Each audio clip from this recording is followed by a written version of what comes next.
Hello everyone, আজকে হচ্ছে আমরা কিছু কোশ্চেন ব্যাংক সলভ করব। তো চলো তাহলে আমরা কোশ্চেনটা স্টার্ট করি সলভ করা।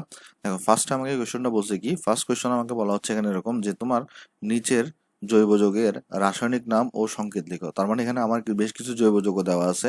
এই জৈব যৌগগুলোর আমাকে রাসায়নিক নাম লিখতে বলছে এবং হচ্ছে আমাকে এটার সংকেত লিখতে বলছে।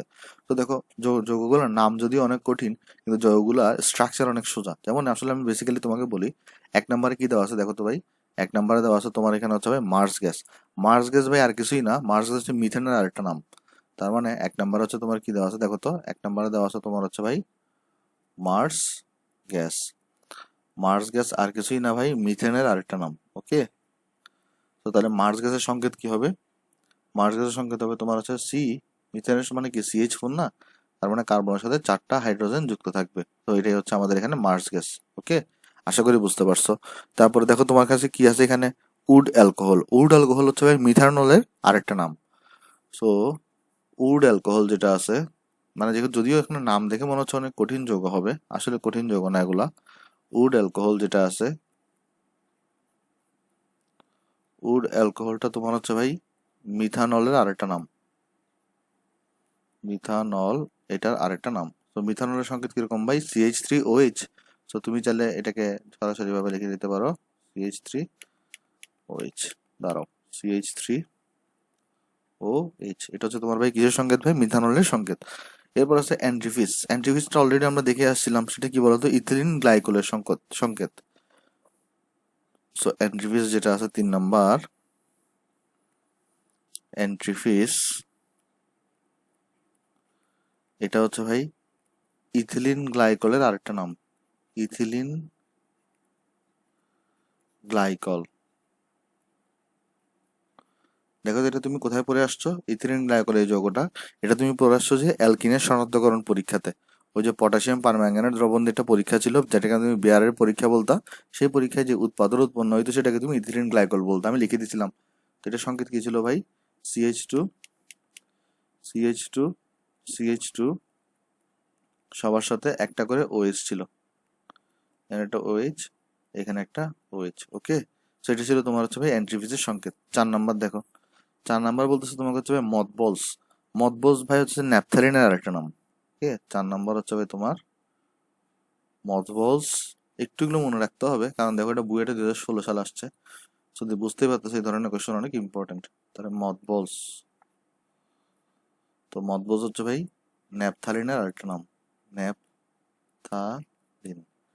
আর আমরা সবাই ন্যাপথালিনের স্ট্রাকচার জানি, 2টা বেনজিনের চক্র থাকে।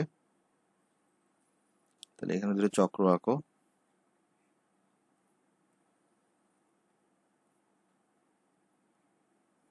এবং তুমি হচ্ছে প্রথমে এখানে ডাবল বন্ড দাও, এখানে একটা ডাবল বন্ড দাও, এখানে একটা ডাবল বন্ড দাও, এখানে একটা ডাবল বন্ড দাও, এখানে একটা ডাবল বন্ড দাও। সেটা হচ্ছে তোমার ন্যাপথালিনের সংকেত। ওকে, আচ্ছা। 5 নাম্বার দেখো তো তোমাকে কি বলছে ভাই? 5 নাম্বার বলছে ভিনেগারের প্রধান উপাদান। তো আমরা সবাই জানি ভিনেগারের প্রধান উপাদান কি? অ্যাসিটিক অ্যাসিড বা ইথানোয়িক অ্যাসিড, তাই না? তাহলে ভিনেগারের প্রধান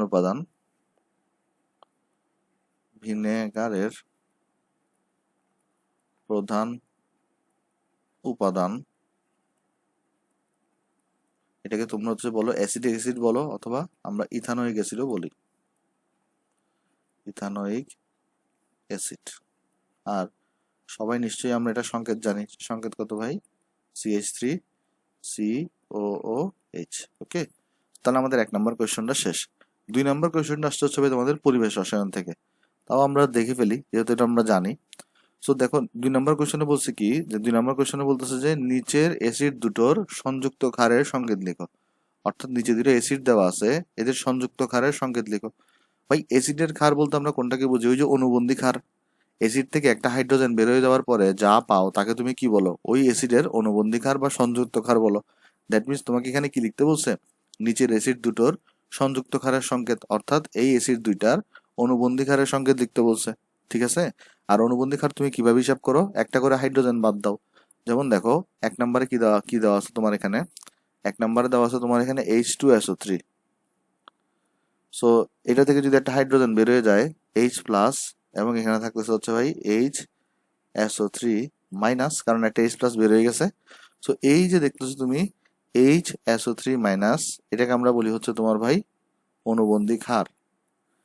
কারণ এটা তো হচ্ছে অ্যাসিড, এটা কি দেখো তো, এটা হচ্ছে অ্যাসিড, আর এটা যেটা আছে তাহলে সেটা হচ্ছে তোমার কি বলতো, এটা হচ্ছে যে তার অনুবন্ধী ক্ষার। ওকে, তো এটা হচ্ছে সংযুক্ত ক্ষার আর কি।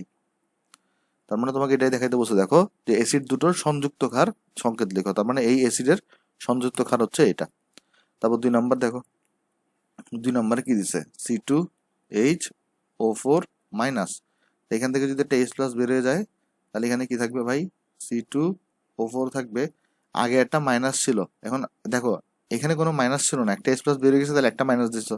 আর এখানে দেখো, এখানে আগে থেকে একটা মাইনাস আছে, তো আরেকটা H+ বের হয়ে গেছে, তাহলে এখানে -2 দিতে হবে, অর্থাৎ এখানে 2 - দিতে হবে।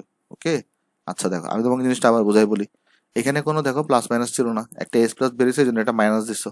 এখানে আগে থেকে একটা মাইনাস ছিল, এখন এই এইচটা বের হয়ে গেছে, সেজন্য এখানে আগে থেকে একটা মাইনাস ছিল, এখন আরেকটা মাইনাস হবে, তাহলে 2 - সো এখানে তুমি যোগটা পাচ্ছ। তো এটাকে তুমি কি বলবো বলো তো ভাই, এই যে দেখতেছো এই যোগটা, এইটাকে তাহলে আমরা বলবো হচ্ছে যে ওই অ্যাসিডটার তোমার হচ্ছে যে ভাই অনুবন্ধী ক্ষার। আচ্ছা এটাকে ওইটাকে প্রথম যোগটাকে অ্যাসিড কেন বলা হচ্ছে, কারণ এখান থেকে হাইড্রোজেন ত্যাগ করছে সেটা। আমরা জানি যে সকল যৌগ হাইড্রোজেন ত্যাগ করে ব্রনস্টেড লাউরি মতবাদ অনুসারে তাদেরকে অ্যাসিড বলে। ওকে, আশা করি এই কোশ্চেনটা তোমরা বুঝতে পারছো, খুব সিম্পল একটা কোশ্চেন ছিল। চলো নেক্সট কোশ্চেনে যাই। নেক্সট কোশ্চেনটা তোমাকে একটু করে হচ্ছে যে মাথা কাটাতে হবে, একটু করে মাথা কাটাতে হবে। চলো আমরা আলোচনা করার চেষ্টা করি। আমি এটাকে ইন্টারেস্টিং একটা কোশ্চেন বলি। দেখো 1 নাম্বার কোশ্চেন, দেখো তো ভাই 1 নাম্বার কোশ্চেনে বলছে কি, 1 নাম্বার কোশ্চেনে বলতেছে দেখো তোমার একটা বেনজিন চক্রের মধ্যে এখানে একটা যৌগ আছে, এখানেও বেনজিন চক্রটা আছে, কিন্তু এখানে একটা ডাবল বন্ড দেখতেছো, এই ডাবল বন্ড এখানে নাই। আর একটা CH2 এসে কোত্থেকে জানি বসছে। তো বলছে কি নিচের প্রতিটি বিক্রিয়া থেকে উৎপাদক পেতে, মানে এই উৎপাদক পেতে তুমি কি কি শর্ত অ্যাপ্লাই করতে হবে, অথবা কি কি কেমিক্যালের নাম অ্যাপ্লাই করতে হবে সেটা উল্লেখ করো। মানে এইটা থেকে এখানে যাওয়ার জন্য, বা এটা থেকে এটাতে যাওয়ার জন্য, এটা থেকে এটাতে যাওয়ার জন্য তোমার কি কি এই মানে কি কি তোমার হচ্ছে শর্ত, বা কি কি যৌগ এখানে অ্যাড করতে হবে, সেটাই তোমাকে এখানে বলা হয়েছে। ওকে, আচ্ছা চলো তাহলে আমরা আনসার দেওয়ার চেষ্টা করি। তো প্রথমে এগুলোকে অনেকে অনেক কঠিন মনে করে, আমি বলবো যে কঠিন না ভাই, এগুলো তুমি হচ্ছে জাস্ট তোমার নর্মাল নলেজ খাটালেই তুমি জিনিসগুলোকে পারবা। চলো তাহলে আমরা দেখার চেষ্টা করি কিভাবে পারবা। যেমন দেখো নাম্বারে কি দিছে, নাম্বারে তোমার এখানে একটা বেঞ্জিনের মতো আঁকা আছে, স্ট্রাকচার, চক্রীয় স্ট্রাকচার। খুব সিম্পল ভাই, তুমি কোনো কিছু মুখস্থ করার দরকার নেই, এখানে জাস্ট একটু মাথা খাটাবা তাইলে হবে। তো বলছে এখান থেকে তুমি কি তৈরি করো, এখান থেকে তুমি এই যোগটা তৈরি করো।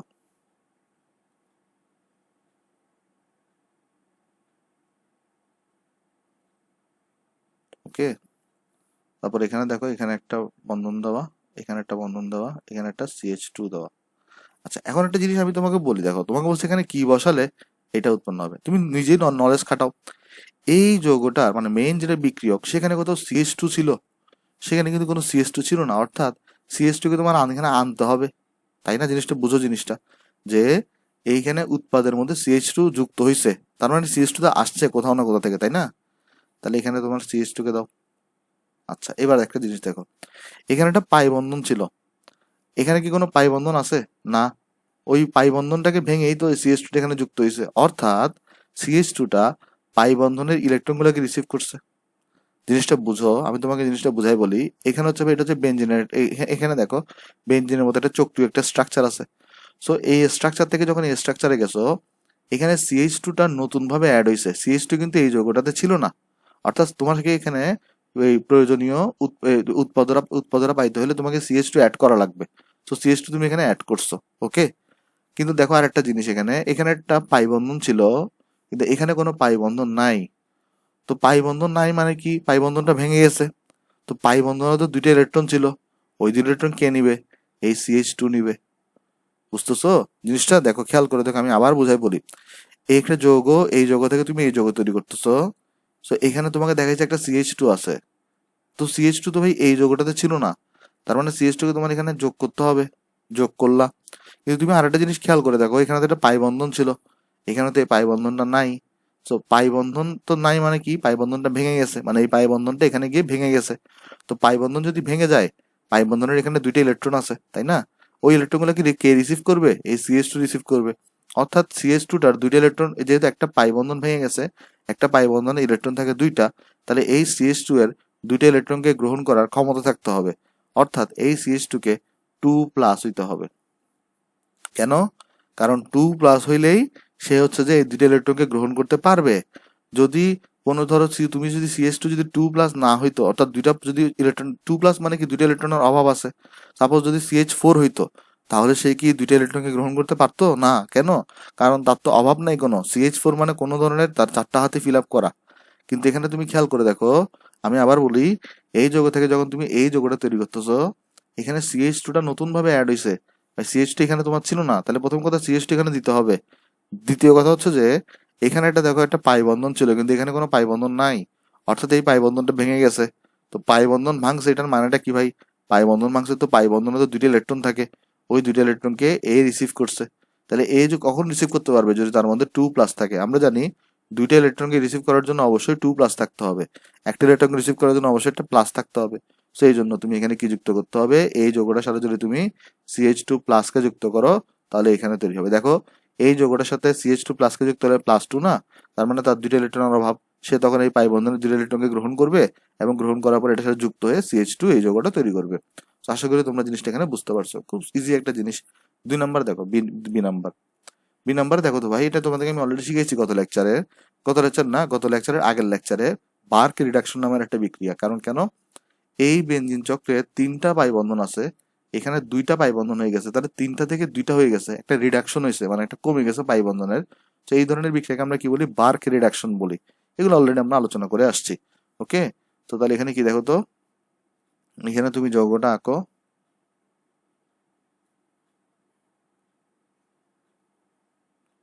এখানে বন্ধন দাও, এখানে বন্ধন দাও, এখানে বন্ধন দাও। দেন বার্ক রিডাকশন মানে কি ভাই? এখানে কি যুক্ত করতাম আমরা একটা অ্যালকোহল নিতাম, সাপোজ আমি এখানে ইথানলকে নিচ্ছি, তারপর আমরা এখানে সোডিয়ামকে নিতাম, দেন আমরা হচ্ছে এখানে লিকুইড অ্যামোনিয়াকে নিতাম, রাইট?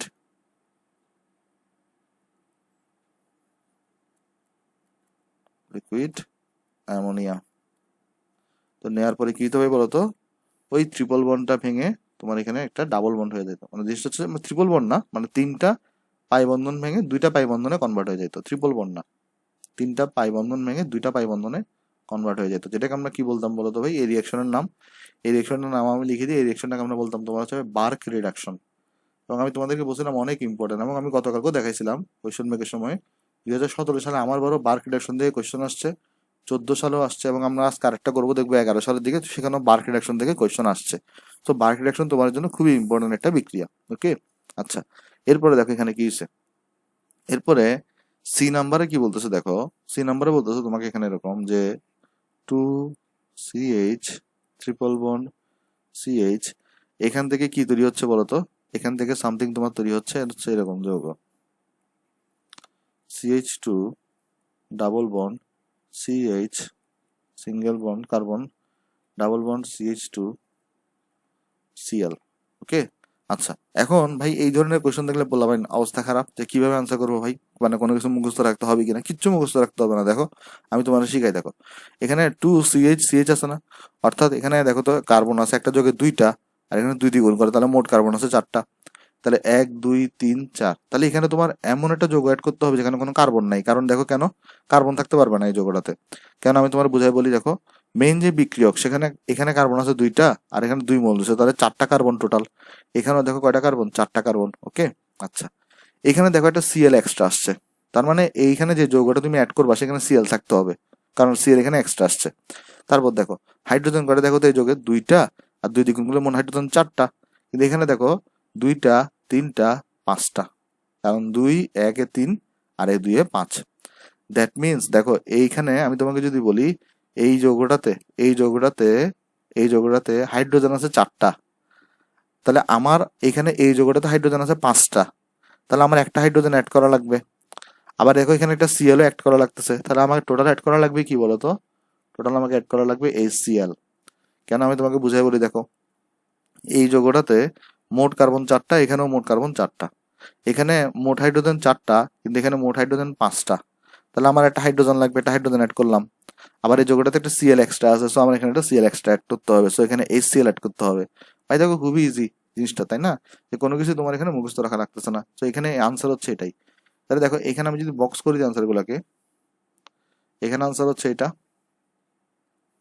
এখানে আনসার হচ্ছে এটা, এবং এখানে আনসার হচ্ছে ভাই টোটাল এইটা, এই দুটো আনসার লিখলে তুমি ফুল 10 10 পেয়ে যাবা। ওকে, চলো আমরা নেক্সট কোয়েশ্চনে যাই।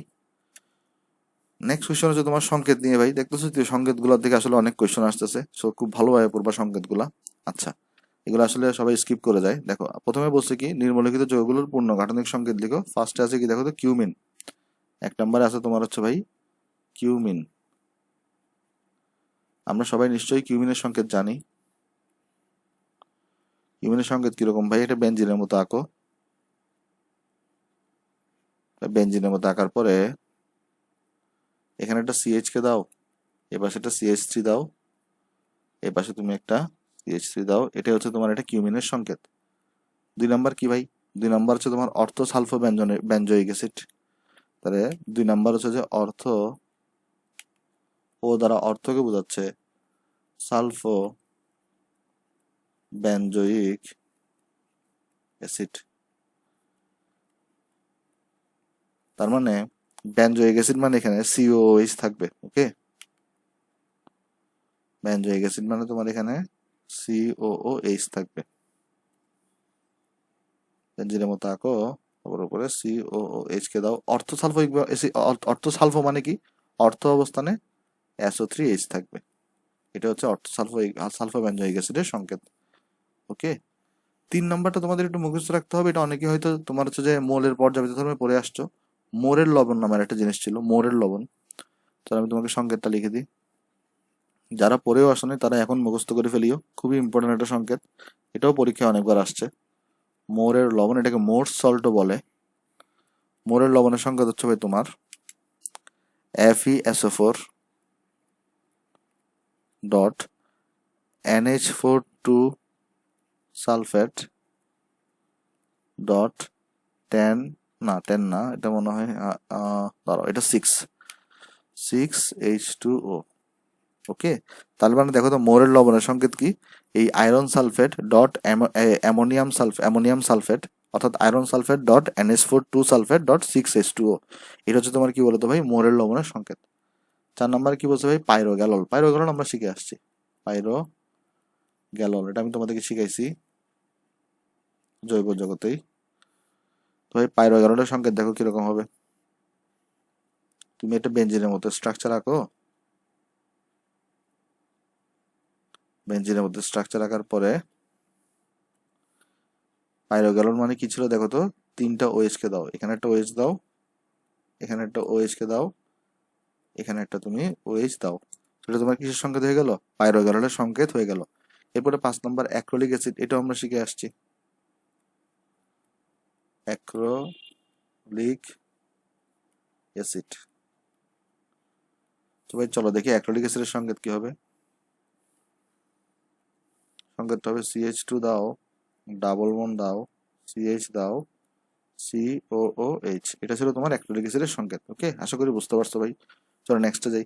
নেক্সট আছে দেখো, আমাকে বলছে যে এই তোমার এখানে write the structural formula for the following compounds. অর্থাৎ দেখো এই কোয়েশনটা 2বার আসছে বইটা, দেখছো 2009 সালে একবার, 11 সালে একবার। মানে এই যৌগগুলোর তোমাকে সংকেত লিখতে বলতেছে। প্রথমটা কি দেওয়া আছে দেখো, প্রথমটা দেওয়া আছে তোমার কাছে হচ্ছে ভাই ম্যানথল। তাহলে 1 নম্বর হচ্ছে ভাই যৌগটা হচ্ছে আমাদের ভাই ম্যানথল। ওকে, চলো আমরা আনসার করার চেষ্টা করি। ম্যানথল, ম্যানথলে কিরকম ছিল স্ট্রাকচার দেখো তো ভাই, এগুলো আমরা শিখে আসছি আগেই। তোমার এরকম তুমি একটা বেঞ্জিনের মধ্যে স্ট্রাকচার নিতা, কিন্তু এই যে বেঞ্জিনয়েড বল এটা তুমি এখানে দিতা না। ম্যানথনের মধ্যে তুমি বেঞ্জিনয়েড বলে দিতা না। এখানে তুমি উপরে থাকতো তোমার হচ্ছে ভাই CH3, নিচে থাকতো তোমার হচ্ছে ভাই CH, আর দুই পাশে থাকতো তোমার হচ্ছে ভাই CH3। ওকে, তারপর তোমার এখানে একটা OH থাকতো। এটা ছিল তোমার ভাই কি বলতো ম্যানথলের সংকেত। 2 নম্বর কি ছিল ভাই? গ্লিসারিন।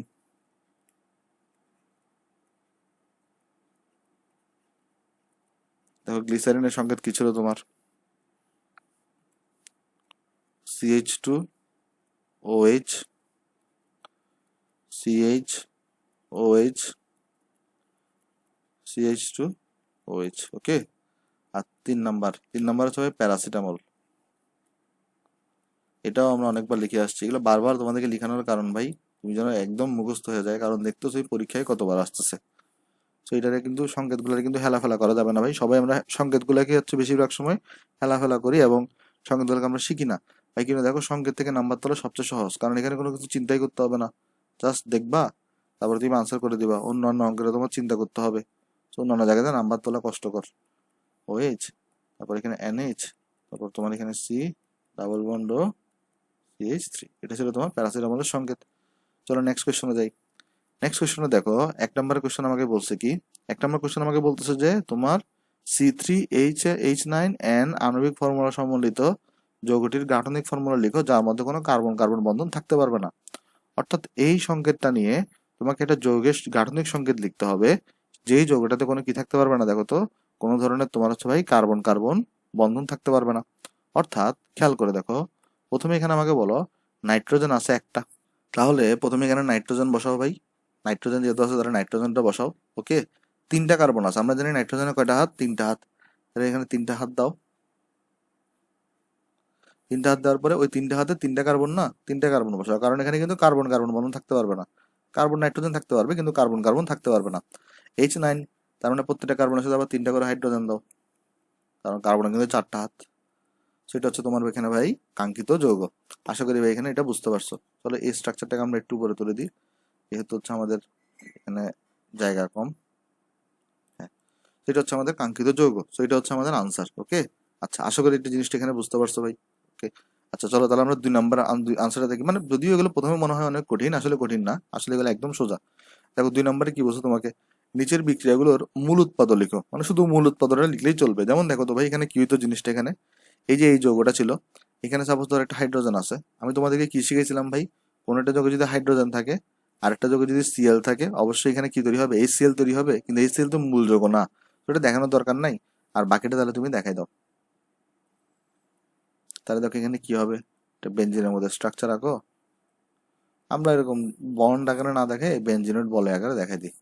আর এখানে দেখো যেহেতু এইচ এবং সিএল উৎপন্ন, তো পাশে আমি HCl লিখে দিই তোমাদের সুবিধার জন্য। HCl কোয়েশ্চনে লেখার আনসারে লেখার দরকার নাই। আর এখানে কি তৈরি হবে দেখো তো, COCl। ওকে, আচ্ছা এবার দেখো, এবার তোমাদের দেখো তো এই জিনিসটা পরিচিত কিনা ভাই। আমি তোমাকে বলছিলাম দেখো এই কোশ্চেনটা দেখছো, এই নিয়ে বুয়েটে 3বার আসছে। যে দেখো 17, 18, তারপর হচ্ছে যে আজকে করলাম 14, 15, আবার 10, 11, এই যে C2H5OH সোডিয়াম লিকুইড অ্যামোনিয়া, ওই যে বার্ক রিডাকশন। তো বার্ক রিডাকশনে কি হবে, জাস্ট একটা তোমার হচ্ছে ভাই এখানে ওই যে ডাবল বন্ড কমে যাবে বেঞ্জোনেট বলে থেকে। ওকে, এটা আমরা শিখে আসছি ভাই, খুবই ইম্পর্টেন্ট জিনিস ভাই, এটার অনেকে বাদ দেয়। সেখানে 3টা ছিল, তাহলে এখানে হয়ে যাবে 2টা, আর তুমি উপরে তার একটা CH3 দিয়ে দাও। সো এটা হচ্ছে তোমার বার্ক রিডাকশন হয়ে গেছে। ওকে, তারপর দেখো 1 নম্বরে কি হবে, এখানে 1 নম্বরে দেখো এখানে আছে যে CH3 CH CH2, তারপর এইটাও কিন্তু আমরা গতকালকে আলোচনা করে আসছিলাম কোয়েশ্চেন ব্যাংকে। এখানে তৈরি হবে কিউমিন। কি হবে আমি তোমাকে বলি, এখানে এখানে এই বেনজিনটা এভাবে থাকবে, এখানে দেখতেছো না CH3 CH CH2, এখানে CH আসবে, CH3 হয়ে যাবে, CH3 হয়ে যাবে, কিউমিন তৈরি হবে। ভাই কিভাবে, গতকালকে আলোচনা করে আসি, আমরা আজকে আলোচনা করি, সমস্যা নাই। দেখো এই বেঞ্জিনের উপরে একটা হাইড্রোজেন আছে না, এই CH টা এসে এখানে বসছে, এর বাম পাশে CH3 আছে, তাহলে CH টা বসছে, বাম পাশে CH3 আছে।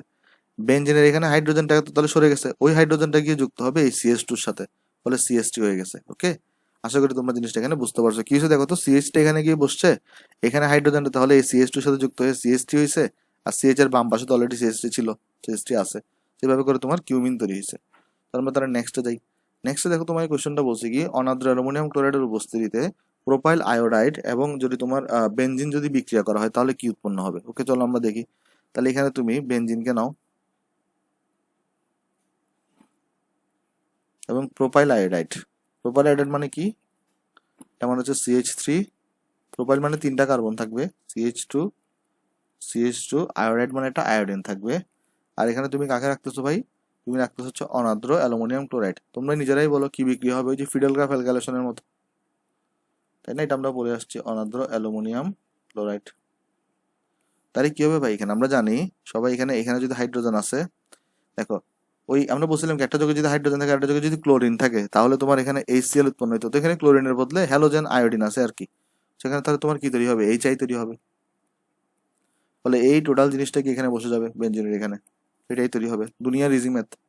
দেখো এটাও বুয়েটে আসছিল 2009 সালে, পারলে ফুল মার্কস। তাহলে এখানে দেখো বেঞ্জিনের মধ্যে স্ট্রাকচারটা দাও, এখানে দাও হচ্ছে তুমি CH2, তারপরে দাও এখানে CH2, তারপরে এখানে দাও তুমি CH3। এগুলো তো আসলে মানে এত যে ব্রেন খাটাতে হয় এরকম কোনো কিছু না ভাই, এগুলো দুনিয়ার সিম্পল, তুমি জাস্ট একটু চিন্তা করবা আনসার করে দিবা। ওকে, চলো তারা নেক্সটে যাই ভাই। নেক্সট দেখো তোমার এখানে কি লেখা আছে, নেক্সট আসলে এটা সংকেতেরই একটা ম্যাথ। চলো আমরা এটা আনসার করার চেষ্টা করি। দেখো তো ভাই প্রথম সংকেতটা আমাকে কি লিখতে বলছে, পিভিসি। পিভিসি মানে কি, পলিভিনাইল ক্লোরাইড, শিখে আসছি আমরা পিভিসি। দেখো তো পিভিসি সংকেত তুমি কি লিখতে, আগে ভিনাইল ক্লোরাইডের সংকেত লিখো তো। ভিনাইল ক্লোরাইড কি ছিল দেখো তো, CH2 দিতা, ডাবল বন্ড দিতা, CH দিতা, Cl দিতা, এটা ছিল তোমার ভিনাইল ক্লোরাইড। কিন্তু পলিভিনাইল ক্লোরাইড এটা তো একটা পলিমার, তাহলে পলিমার আমরা জানি ডাবল বন্ড থাকতে পারবে না, সিঙ্গেল বন্ড হয়ে যাবে এবং দুই পাশে দুইটা হাত খুলে যাবে এবং এখানে তুমি একটা N কে দিয়ে দিবা। এটা হচ্ছে তোমার ভাই পিভিসির সংকেত। ওকে, আচ্ছা আশা করি বুঝতে পারছো ভাই। তো পিরিডিন 2 নাম্বার আছে ভাই, পিরিডিন। দেখো তো ভাই পিরিডিনের সংকেত কিরকম ছিল, আমি একটু সুন্দর করে লিখি। 2 নাম্বারে আছে তোমার হচ্ছে ভাই পিরিডিন। দেখো ভাই পিরিডিনের সংকেত কিরকম ছিল, আমরা এটা শিখে আসছি একদম প্রথম দিকে। চলো দেখি, কার্বন থাকতো, একটা কার্বন দিতা, আর একটা কার্বনকে দিতা, নাইট্রোজেন দিতা, একটা কার্বন দিতা, একটা কার্বন দিতা। তারপরে ভাই সিঙ্গেল ডাবল বন্ড দাও, সিঙ্গেল বন্ড দাও, ডাবল বন্ড দাও, সিঙ্গেল বন্ড দাও, ডাবল বন্ড দাও, সিঙ্গেল বন্ড দাও, এবং দেখো এখানে সেটা সবার সাথে হাইড্রোজেন যুক্ত করে দাও। নাইট্রোজেনের সাথে হবে না, কারণ নাইট্রোজেনের অলরেডি 3টা হাত তৈরি হয়ে গেছে। সো এটা ছিল তোমার পিরিডিনের সংকেত। ওকে, আচ্ছা এরপরে ছিল তোমার কুইনন। কুইননের সংকেতটাও ইজি, এটা আমরা শিখে আসছি।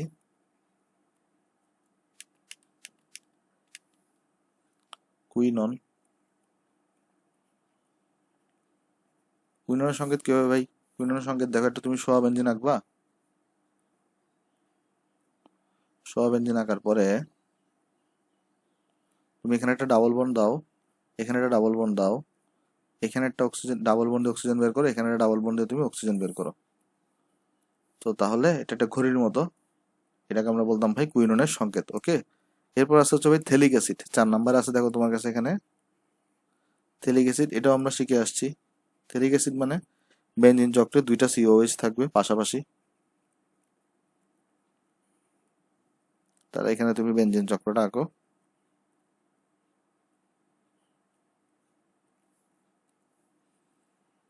তারপরে তুমি এখানে একটা COOH কে দিবা, এখানে তুমি একটা COOH কে দিবা। সো এটা হচ্ছে তোমার কিসের সংকেত হয়ে গেল ভাই, এটা তোমার হচ্ছে ভাই থেলিক অ্যাসিডের সংকেত হয়ে গেছে। ওকে, আশা করি এটাও বুঝতে পারছো কোয়েশ্চনটা। চলো নেক্সটে যাই। নেক্সট একটা দুনিয়ার ইজি, যে ফার্স্টে তোমার কি বলছে ভাই, গ্যামাক্সিনের সংকেত লিখো। এটা আমরা কম করে হইলো 7 থেকে 8 বার লিখে আসছি। দেখতেছো এগুলো কতবার আসতেছে, আমি কিন্তু কোয়েশ্চন রিপিট করতেছি না, মানে আমি একটা কোয়েশ্চন কিন্তু তোমার হচ্ছে যে ওই 1 বছরের কোয়েশ্চন 1 বছরই দিচ্ছি। সাপোজ ধরো এই কোয়েশ্চনটা ধরো বুয়েটে আসছিল, আমি বুয়েট একবার করাইছি, আবার বুটেক্স আসছে, বুটেক্সের জন্য আরেকবার করাচ্ছি, মানে তোমার জন্য প্র্যাকটিস হয়ে যায়। তুমি আবার এটা ভাবিও না যে বুটেক্স 9-10-এর কোয়েশ্চন আমি বারবার করাচ্ছি, এটা না। আমি কিন্তু তোমাকে হচ্ছে যে এক কোয়েশ্চন বারবার করাচ্ছি, এটা মানে হচ্ছে যে বিভিন্ন সালে আসছিল এগুলো, হ্যাঁ, যতবারই আসছে ততবারই আমি করাচ্ছি, যেন তোমার প্র্যাকটিস হয় এবং তুমি যেন বুঝতে পারো যে কোনটা বেশি আসতেছে, কোনটা তোমার এখানে কম আসতেছে। ওকে, প্র্যাকটিসের মাধ্যমে। আর এগুলো ভাই বারবার প্র্যাকটিস করা লাগবে, জীবনও তুমি চিন্তা করিও না যে একবারে করবা, একবারে তোমার হচ্ছে যে ভাই শেষ হয়ে যাবে, এটা মানে মুখস্থ হয়ে যাবে। মুখস্থ না আসলে ভাই, টেকনিক গুলো আয়ত্ত করতে পারার রুলস গুলো এরকম। যেমন দেখো এখানে আমি তোমাকে বলি, এইখানে আমরা কি কোনো কিছু মুখস্থ করছি ভাই, কোনো কিছু আমরা মুখস্থ করি নাই। দেখছি এই যে CH2 2+টা লিখছি, এটা আমরা নিজেদের নলেজ খাটায় লিখছি। HCl মুখস্থ করে নাই, জাস্ট নিজেদের নলেজ খাটায় আমরা লিখছি এখানে। ওকে, সো এটা ওরকম মুখস্থ করা লাগে না, সংকেত মুখস্থ করা লাগে। এরপর দেখো ফিনাইল ইথিন, তো ফিনাইল মানে কি ভাই, একটা বেনজিন বলে, বেনজিনের একটা বলয় থাকবে। ফিনাইল মানে তোমার হচ্ছে ভাই একটা বেনজিন মূলক থাকবে একটা, এখানে একটা বেনজিন মূলককে দাও। এটা হচ্ছে তোমার ভাই দেখো বেনজিন, এটা তো বেনজিন, এটার সাথে যখন একটা হাত বের করে দিবে সেটাকে আমরা বলি ফিনাইল। এর সাথে ইথিন আছে, দ্যাট মিনস কার্বন, CH দাও, ডাবল বন্ড দাও, CH2 দাও। ইথিন মানে 2টা কার্বন থাকবে উপরে। ওকে, এটা হচ্ছে তোমার এখানে সংকেত। সো ভাই আমরা একদম ভিডিও শেষে চলে আসছি, আশা করি ভাই এই আজকের সবগুলা কোয়েশ্চন সলভ তুমি বুঝতে পারছো।